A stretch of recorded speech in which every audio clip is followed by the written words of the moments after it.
Can you talk to them about what got you into covering politics? Sure. I feel like it's kind of cliche to say at this point, but I hated politics. I hated government class. I hated social studies always. But in 2008, it was a very interesting presidential election primary season with Barack Obama and Hillary Clinton going against each other in the primary. And I just found the way that that race was covered to be really fascinating. And so that's what got me interested in politics in general and in political reporting specifically. And so that was in 2008.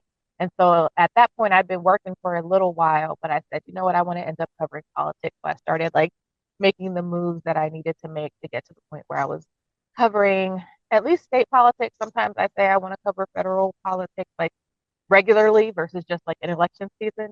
Mhm. Um, but I don't know. I feel like I like state houses a little bit more than Congress. I was trying to localize the fact that when folks kind of migrate to national coverage, that they often forget that you're supposed to localize the impact of policy at the national level. Can you talk about, even at the state level, how do you localize what they're talking about, I guess, in the floors of the Georgia State House? And I don't know what the governing body's called, but how do you localize that for your readers, for your audience? Yeah, so I would say what I try to do the most, especially when I'm covering laws and legislation and war debate, is to get out into the like world, talk to real people that the policies would affect. And so I try to, sometimes I'm just chained to the Capitol building during the legislative session. But as much as I can, I try to talk to the regular folks who come in to testify on certain legislation.